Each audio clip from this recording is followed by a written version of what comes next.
A German icon, Volkswagen, owner of the Audi and Porsche luxury brands, among others, is the embodiment of the manufacturing prowess and export success that has made Germany one of the world's largest economies. But now, tens of billions of euros have evaporated, sending the group's market capitalization to its lowest level since the global financial crisis or the emissions scandal of 2015. For the first time in its nearly 9-decade history, Volkswagen may have to close factories in its home country and lay off thousands of workers because of poor profits. The problem is that no industry is more important to the German economy than the auto industry. No automaker is more important than Volkswagen, and no country is more important to the European economy than Germany. The bad news is that many of Europe's current economic problems are self-inflicted.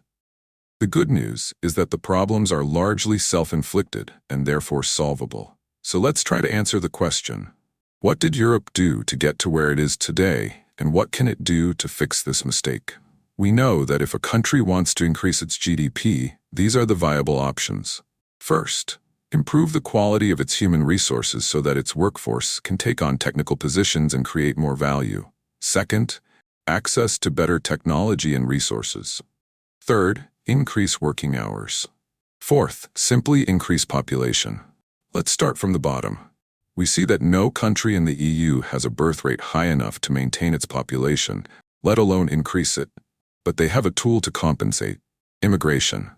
Yes, immigration can be a great and easy way to boost the economy. Immigrants can fill jobs that are not filled. What's more, it has a direct fiscal stimulus. To put it simply, when you move to a new country to study or work, you will have to bring money from your home country and spend it on things in the new place. And in doing so, you are contributing to the economy of that country.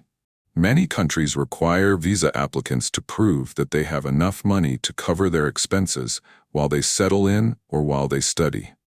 These types of immigration channels contribute a huge part to the economy of many countries. A typical example is Australia, so much so that it has created an industry where people build houses that only need to meet university standards so that people can apply for a student visa. However, the main purpose is not to study, but to live and work in Australia permanently and eventually get a permanent resident card.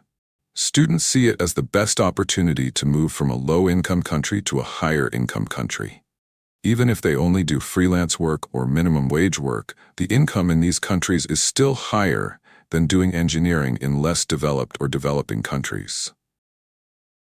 I think this thinking is not strange in Asia anymore. Although in the long run, this will lead to money flowing out of the economy because people send money back home to their families, which we often call remittances. However, high-income countries find it difficult to give up this type of immigration. The reason is that the initial benefits are still large enough for them. Most immigrants will do the jobs that natives do not want to do, accepting lower wages and worse working conditions. On the other hand, there are also super rich people and tycoons. They do not come here to find job opportunities, but what they care about is the opportunity to invest in the market, the opportunity to accumulate assets. This has negative effects when capital is directed towards finite and unproductive asset markets, such as housing. In either case, the long-term consequences are lower incomes and higher living costs that outweigh the initial benefits of immigration. Currently in Europe, education accounts for only a small proportion of total immigration.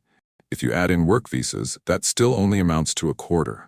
The rest come to Europe through family reunification, asylum, and a mysterious group labeled by the EU as other reasons, including humanitarian and special visas. So, the difference with developed economies is that a lot of the EU's migration is related to social issues such as family reunification and asylum. And they are not necessarily good for the economy. You know what I mean, right? But the EU ignores reality and insists that its migration policy is based entirely on economic grounds. And even if migration were an effective solution to revive this stagnant and aging economy, there would still be hidden social problems.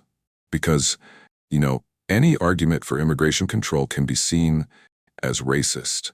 And in tough economic times, immigration is in the spotlight because it is one of the easiest policies to change and implement. What's more troubling is that when we debate immigration, one factor is often overlooked. It's not how many people are coming in, but how many are leaving. Europe is losing a lot of highly skilled workers, and you can't blame them. If I were them, I would also leave for the US, for example, to find better-paying jobs in technology and finance. According to the latest figures, the EU has welcomed more than 5 million immigrants from outside the region, while losing more than 1 million people to other countries. The danger is that they are largely the most productive. The next difference in Europe is that its labor force participation rate is higher than in the United States. Surprising? Note that this includes both unemployed people who are actively looking for work and those who are employed. Unemployment in Europe, although at its lowest level since the EU was founded, is still higher than in the US. For one thing, European workers work fewer hours than in the US, with a few exceptions like France, Italy, Spain, and Germany. And finally, higher participation rates are not necessarily better. Because in Europe, this trend is mainly due to the fact that older people need to work longer to earn money to support themselves. In short, there are several ways to increase GDP, as we have said. Increasing the size of the population is very difficult, unpopular, and not very effective. Increasing working hours is not possible, and while the European population is more educated and skilled, they migrate to better-off countries like the US. Therefore, the only way left is to access better resources and technology. Here comes the problem. Everyone knows that the richer a country is, the more energy it consumes. Because these rich people need to use a lot of energy to live the luxurious life that I dream of, such as a big house, a nice car, or many other amenities. At the same time, there must be energy for industries that bring a lot of money into the economy. However, Europe, especially the EU, does not have large energy reserves. In fact, the only place with large fossil fuel reserves on the European continent is the North Sea, and it is under the control of Norway. Norway has never been a member of the EU. The other country that has a say here is the UK. And of course, you've heard about the messy divorce between the UK and the EU. Until recently, the Netherlands was the world's largest producer of natural gas. But for a variety of reasons, it has been cutting back sharply and may stop producing it altogether in the next decade. This used to be less of a problem, as Europe had a cheap source of natural gas to feed its energy-intensive industries, such as heavy industry from Russia. But clearly, things have changed since 2022. Now it is time for us to return to Germany, the industrial powerhouse of Europe. In addition to saying no to cheap Russian gas, which helped us become an industrial power, Germany also made a very smart decision to close a series of nuclear power plants, depriving them of a vital source of electricity. Now Europe is investing heavily in renewable energy, agreeing that it will bring long-term benefits. But in the current difficult circumstances, it is not only an expense that does not address immediate concerns, but also reduces the competitiveness of energy-intensive industries. That's exactly what happened to Volkswagen, which is struggling to compete with rivals in the US and China. European giants are now flocking to open factories abroad to produce cars and machinery for consumer markets like the US and China, avoiding supply chain bottlenecks and preparing for a future world where protectionism reigns supreme. In one of the most obvious examples, did you know that BMW's largest factory is actually in the United States? Yes, the prestigious German brand sells cars that are made in South Carolina. That's fine by German investors and tycoons, as much of the added value from the factory will be funneled back into the German economy. But for German factory workers, it would be a disaster. A combination of falling purchasing power, high labor and welfare demands, high energy costs, and a plethora of sometimes bureaucratic regulations have all contributed to a decline in business interest in manufacturing in Europe. To make matters worse, Germany's energy transition is also facing challenges as it lags behind the US and China, which produce nearly 85% of the world's solar panels. It is a little ridiculous to imagine that if Europe wanted to get off Russian gas by buying solar panels from China, it would simply be changing its reliance. This also exposes another weakness of Europe, which is that it is lagging behind in innovation.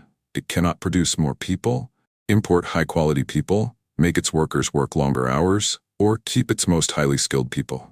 The only option left, and the best option, is to have better technology. It is difficult to list any technology companies in Europe that are as big as Google, Meta, Apple, Tesla, or Tencent, Huawei.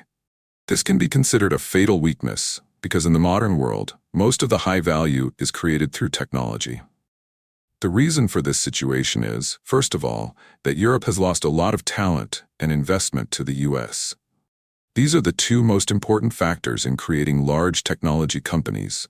The US has surpassed Europe since the old continent was devastated after World War II. Besides, the US dollar is the global reserve currency, making the US the most attractive investment destination. If Europe continues on its current trajectory, the continent's future will be Italian in color.